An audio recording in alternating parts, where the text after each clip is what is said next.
जय श्री हरि। कामिका एकादशी व्रत कथा। सावन में पड़ने वाली एकादशी का नाम कामिका एकादशी है, जो कि सावन माह की पहली एकादशी है। चलिए इसकी कथा को श्रवण करते हैं। अर्जुन ने कहा, हे प्रभु, मैंने आषाढ़ माह के शुक्ल पक्ष की देवशयनी एकादशी का सविस्तार वर्णन सुना।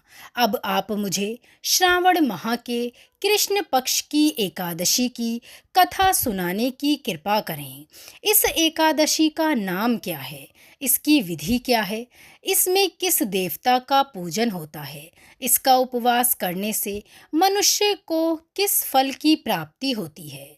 भगवान श्री कृष्ण ने कहा, हे श्रेष्ठ धनुर्धर, मैं श्रावण माह की पवित्र एकादशी की कथा सुनाता हूँ। ध्यान पूर्वक सुनो। एक बार इस एकादशी की पावन कथा को भीष्म पितामह ने लोकहित के लिए नारद जी से कहा था। एक समय नारद जी ने कहा, हे पितामह, आज मेरी श्रावण के कृष्ण पक्ष की एकादशी की कथा सुनने की इच्छा है, अतः आप इस एकादशी की व्रत कथा विधान सहित सुनाइए। नारद जी की इच्छा को सुन पितामह भीष्म ने कहा, हे नारद जी, आपने बहुत सुंदर प्रस्ताव किया है। अब आप बहुत ध्यान लगाकर इस कथा को श्रवण कीजिए। श्रावण माह के कृष्ण पक्ष की एकादशी का नाम कामिका एकादशी है। इस एकादशी की कथा सुनने मात्र से ही वाजपेय यज्ञ के फल की प्राप्ति होती है। कामिका एकादशी के उपवास में शंख, चक्र, गदाधारी भगवान विष्णु का पूजन होता है। जो मनुष्य इस एकादशी को धूप, दीप, नैवेद्य आदि से भगवान विष्णु की पूजा करते हैं, उन्हें गंगा स्नान के फल से भी अधिक उत्तम फल की प्राप्ति होती है।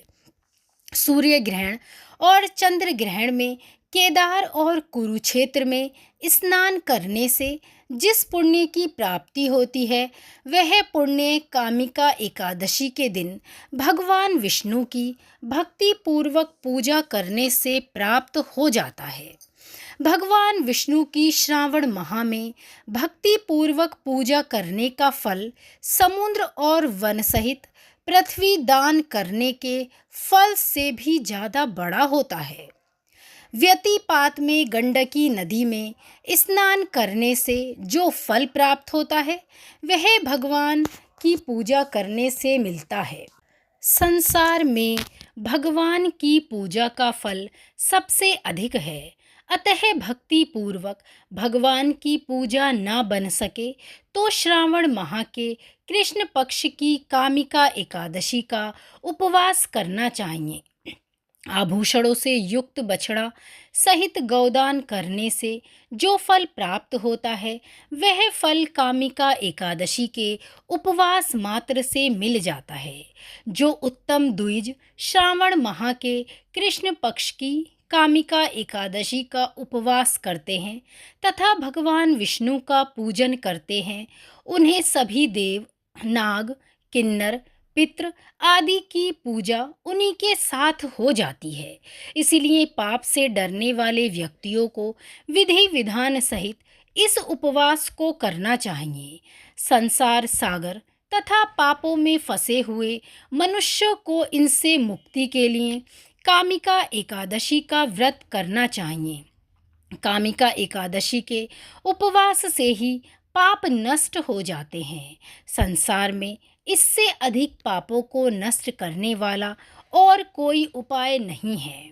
हे नारद जी, स्वयं भगवान ने अपने मुख से कहा है, मनुष्यों को अध्यात्म विद्या से जो फल प्राप्त होता है, उससे अधिक फल कामिका एकादशी का व्रत करने से मिलता है। कामिका एकादशी का व्रत करने से मनुष्य को यमराज के दर्शन नहीं करने पड़ते और न ही नरक के कष्टों को भोगना पड़ता है। वह व्रत से स्वर्ग का अधिकारी बन जाता है। जो मनुष्य इस दिन तुलसी दल से भक्ति पूर्वक भगवान विष्णु का पूजन करते हैं, वे संसार में रहते हुए भी इस प्रकार अलग रहते हैं जिस प्रकार कमल पुष्प जल में रहता हुआ भी जल से बिल्कुल भिन्न होता है। कामिका एकादशी व्रत कथा। एक गांव में एक वीर क्षत्रिय रहता था। एक दिन किसी कारणवश उसकी ब्राह्मण से हाथापाई हो गई। ब्राह्मण की मृत्यु हो गई। अपने हाथों मारे गए ब्राह्मण की क्रिया उस क्षत्रिय ने करनी चाहिए, परंतु पंडितों ने उसे क्रिया में शामिल होने से मना कर दिया। ब्राह्मणों ने बताया कि तुम पर ब्रह्म हत्या का दोष है, पहले प्रायश्चित कर इस पाप से मुक्त हो, तब हम तुम्हारे घर भोजन करेंगे। इस पर क्षत्रिय ने पूछा, इस पाप से मुक्त होने का क्या उपाय है?